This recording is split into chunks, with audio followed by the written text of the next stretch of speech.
Hi there, Sanjay Gangal from GIS Cafe. I'm here with Marc Goldman, Director of Industry Solutions at Esri. Hello, Mark. Hello, Sanjay. Good to see you. Well, good to see you again, Mark. Uh, Tell us how that Esri has been at the forefront of integrating geospatial imagery into AEC workflows. How is Esri enhancing the use of high-resolution imagery and remote sensing data in architecture, engineering, and construction projects? Yeah, we're definitely have a very strong position at the intersection of imagery, really of many types, and the use of that in a GIS context through ArcGIS Pro, ArcGIS Online, our various systems for doing geospatial visualization and analysis. We were just at the Geo Week show where we had a really prominent position, and we have a very strong story to talk about as it relates to our product called ArcGIS Reality Suite, which is a combination of products and capabilities for processing LiDAR, photogrammetry, um, drone flight planning, processing, and distribution of the information. We have a really strong story at all scales. We bring together data from the likes of Maxar and other satellite imagery companies.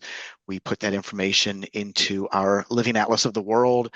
We also work with the closer to Earth orbit, not orbit, but fixed wing, helicopter imagery companies, whether that's the likes of Nearmap and Aerometrics or some of the other partners in that space. Blue Sky is one that was also at Geo Week, I believe, bringing that information in and allowing it to be that context, the basis, the starting point, the really critical element of information that you need to make a lot of engineering infrastructure design oriented decisions. Okay, and digital twins are becoming an essential tool in infrastructure and urban planning. How is Agri supporting the creation and management of digital twins, and what new advancements can we expect in this space? Yeah, well, our position is that a digital twin is a system of systems, and ArcGIS itself is a system. So they align really well. We are very often a foundational element of digital twin use cases. The question of where things are come up in a lot of engineering challenges that are met by a virtual replica of a physical structure that's updated on a regular basis, predictable basis. That's my definition and perhaps a synopsis of the Digital Twin Consortium's definition of a digital twin. So when the use case involves where things are, spatial analytics, wayfinding, asset finding, bringing together information of various scales, connection to IoT sensors, or even just humans out in the field collecting data on mobile devices or even by paper, and then entering it into a GIS system. We very often are finding ourselves really, like I said, foundational, a critical part. And when you combine that with the imagery capabilities, the digital twin existing in context, not just longitude, latitude, coordinates, but actually existing in context visually really lends an element of more collaboration and more buy-in often of those digital twins when they aren't looking like just a 3D model that's uninterpretable, but actually one in context of the ground, the traffic, the weather, the demographics information, all of that visualized with imagery as well, really creates a compelling digital twin solution. Okay, and now the integration of BIM, CAD, and GIS has been a major industry goal. What are some of the latest developments at Esri to streamline this integration, and how do they enhance decision making for AEC professionals? Yeah, it falls into two or three categories. I'll try to touch on at least two of them, if not if not more.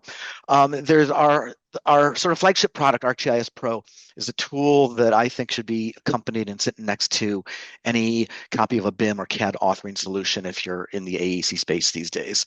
So in ArcGIS Pro, we bring in BIM information in native formats, Revit file formats, DWG, Civil 3D, drawing files, IFC up to 4.3. I believe we're up to. We're very active with Building Smart Community, as well as dozens of other CAD and CAD related formats, hundreds of formats altogether we're capable of bringing in and geoprocessing and turning into just yet another layer in the web scenes that we create. So that's in the process of authoring maps, if you will.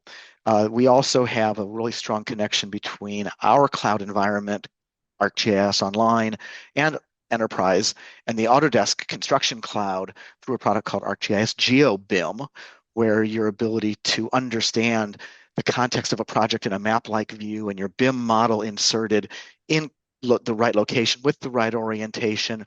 And then as you want to get into the information that is more logically stored in an Autodesk Construction Cloud environment, the drawing files, perhaps the maintenance manuals, the information that led to the project actually being designed, planned, and built, then we have this connection through ArcGIS GeoBIM. That's a really interesting information management and hybrid solution. Runs in one cloud, one browser view, and connects the two clouds with the right viewer. And then perhaps a third category of GIS and BIM coming together is, again, to reflect on our work with Autodesk in their flagship products in AutoCAD and Civil 3D and InfraWorks. We've announced some interactions and integrations with Forma, their new platform, and that's evolving. There you're getting all of the maps and the layers and the geospatial capabilities that have been developed and posted as maps that you can then incorporate as layers in those products. So there you've got your primary CAD BIM authoring tool consuming maps, but not just generic base maps, the very specific maps that you've created. So there's a lot going on there, and something that excites me because I was in the space and I remember when it was so difficult to simply combine the vectors of a CAD file with the projected information of a map. And now it's really just limited to imagination. Awesome. And with the AI-driven analytics playing an increasing role in GIS, how is Esri leveraging AI and automation to improve efficiencies in the AEC workflows? Good and very timely question. AI is front and center, and it's only, I think, going to become more interesting. We have a handful of solutions, or it's like, yeah, solutions that address the capabilities and potential of AI. One has been around for some time. The idea of posting learning models for the public to use through our Living Atlas of the World that allows features to be extracted through image recognition, computer vision of either satellite imagery, fixed wing imagery, video as well. We have, I want to guess, at least 100 large learning models posted at Living Atlas of the World that an ArcGIS Pro user could bring in their imagery, use this model, and extract out objects, again, using what is AI, what is large learning models. There's also the idea that creating a map doesn't necessarily need to be as difficult as it's been in the past, and how can AI help generate those maps? How can it comb through the hundreds or thousands of layers of data, or that one layer of data that has that particular piece of information that is going to really help your map become more compelling and turn into an app that's really valuable. We've been developing and demonstrating at our last couple of conferences. I don't have release dates on the actual generative AI capabilities being added as extensions and features within our ArcGIS Pro solution. We've already integrated some AI capabilities into our Survey 123 app, which is a quick and easy way of creating really powerful surveys for the built world with location enabled and generating those through AI, just to shortcut the process that I know I create a Survey 123 app these days about once a week for some purpose. So making that easier. So there's a number of things that we're doing, from very leading edge, bleeding edge, even with 3D splats and photogrammetry type of AI applied there, NERFs. I know I'm drawing a blank on the term for splats, but it's an AI generation of scenes through photogrammetry. We've got some great things that we're demonstrating at conferences now, leading to products hopefully soon. And can you share a real world example where Esri's GIS solutions have significantly improved project planning, execution, or management in the AEC context? Yeah, around the globe, I just stumbled across a project recently that I had seen demonstrated at a conference, and I'm going to be over in that part of the country hoping to meet with the project managers. A company called Port Coast.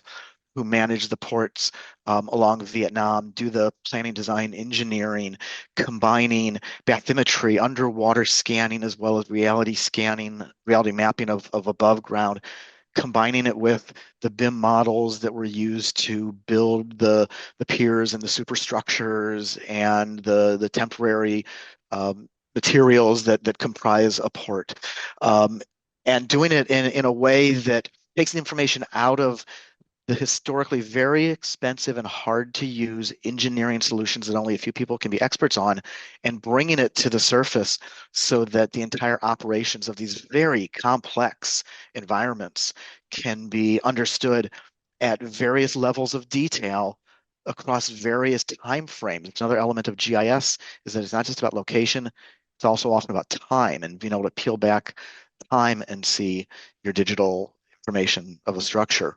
The Port Coast is one that comes to mind, really exciting and interesting. And we have a conference coming up um, called IMGIS Frankfurt, where we will have dozens of projects that show these combination of traditional AEC tools with Esri's GIS solutions being used to deliver projects from planning all the way through to handover and operations, completely digitally, following a digital thread. And as GIS technology evolves, what are some of the key trends shaping the future of GIS and AEC?